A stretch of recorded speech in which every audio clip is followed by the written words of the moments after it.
I've seen stories that Jenny Jerome, the mother of Churchill, was Jewish, and this has been reported in Jerusalem newspaper, I think, a few months ago.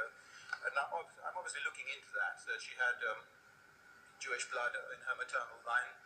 Very interesting indeed. I don't think Churchill was cognizant of that fact. He never mentioned it. But what is interesting are his links with the Jewish community, which I'll go into in a little bit of detail here, because they've not been gone into by any of the other Churchill biographers for obvious reason. In particular, the main authorized Churchill biographer, Martin Gilbert, hasn't gone into it for the simple reason that he's one himself. And he doesn't want to harp on that fact. But the two basic areas of interest to look at in Churchill's career are the period when he was in the so-called wilderness, when he resigned from Stanley Baldwin's cabinet as a minister, and for the next 10 years, until 1939, he was out of office, out of any office at all. He was just a member of Parliament. So all he had was his salary as a member of Parliament and his rather pitiful earnings as a journalist, and yet somehow he managed to support an enormous country estate, which cost a very large sum of money to support, with all the gardeners and the nurseries, and the nurses and the nannies and the cooks and the housekeepers and all the rest of it. He had a private staff of sometimes 20 or 30 people, all supported on his salary as a member of Parliament, which was at that time £500 per annum, $750 a year, or $2,000 actually, because at that time it was $4 the pound. How did he do it? Well, the answer is that from 1936 onwards, he was financed by a little secret pressure group called the Focus. You won't find much reference to the Focus in the history books, but it certainly existed, and there are several files of Churchill's private papers relating to the Focus. The Focus was a group of perhaps 30 or 40 leading British industrialists and bankers and former politicians who decided that Churchill was worth keeping afloat, and they funded him. They weren't all Jews. They were primarily Jewish, but there were also left-wing socialists and left-wing conservative members of Parliament who all decided to keep him afloat. In July 1936, the then chairman of the of the Shell Petroleum Company wrote out a cheque for Churchill of the order of £40,000, which in modern day money would be probably about $700,000. Gave it to him as a gift. He was Jewish. It was a Jewish gift to Churchill, and the intention was that Churchill, they bought him. He became the Pied Piper from that moment on. And the one who pays the piper calls the tune. If you look at the events as they really happened, until 1936, he hardly gave Germany a passing mention in his speeches and writings. Other things were more important. From 1936 onwards, he began beating the anti-Nazi, anti-German drum. And at that time, there was a great deal of pro-German sentiment in Britain, as witnessed the behavior of the Duke of Windsor, the King. King Edward VIII, who ruled for just less than a year after the death of his father, was very pro-German and pro-Hitler, and actually got on very well with Adolf Hitler when he visited Germany later in 1937.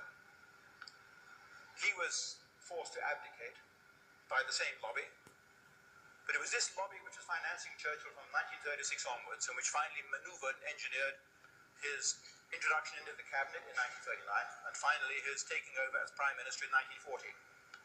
He fought a war that Britain had no real interest in. I've repeatedly said this. Any logical perception of World War II now, looking back after 50 years, screams to the high heavens. And we can see quite clearly that we should have said to the Poles in 1939, you've got a problem with the Germans, sort it out yourself. We should have said to the Jews, you've got a problem with the Nazis, sort it out yourself. It's no concern of Britain and the British Empire. We've got other fish to fry. That's what we should have said. Churchill, unfortunately, was beholden to these people, and he had no alternative. So in 1940, when we had a choice put to us of accepting the very generous peace offer that was put to us, which has been concealed from the history books by the Germans, or fighting a totally senseless war onwards, Churchill took the wrong turning and bankrupted Britain and ruined the British Empire. I first said this in my book, Churchill's War in 1987, and now 5 other major historians have said the same thing. This has now become known as the revisionist line of history of the Second World War, and I'm the one who actually opened up that path, making people think the unthinkable, looking at the alternative route that we could have taken in 1940. In 1941, just to end this, it becomes very interesting indeed, because the Weizmann papers, which are the papers of Chaim Weizmann, who was the first president of the State of Israel, He was the leader of the international Zionist movement throughout World War II. The Weizmann archives, foolishly or wisely, gave me complete access to all the Weizmann correspondence with Churchill. And in the Weizmann archives are all Churchill's correspondence with Weizmann throughout the war years and before the war, and all his notes on his meetings with Churchill. And I'm only going to mention one of those letters here. It's a letter written by Chaim Weizmann, the leader of the Zionist movement, at that time living in the United States, to Winston Churchill in September 1941, 3 months before Pearl Harbor, when Churchill is frantically trying to claw the United States into his war, because that's his only salvation. And Weizmann writes to Churchill a letter which he says, Mr. Prime Minister, unless you grant us what we want, which is the creation of a Jewish army in the Middle East, with our own arsenal and our own weapons and our own uniform and our own flag, unless you grant us what we want, then you are not going to win us over. And let me tell you what we will do if you do grant us what we want. If you grant us our wishes, then we will act on your behalf in the United States. And remember, Mr. Churchill, he writes in his letter, remember, we are the only powerful, unified bloc in the United States which solidly backs the British cause in this war. September 1941. Everybody else is basically isolationist.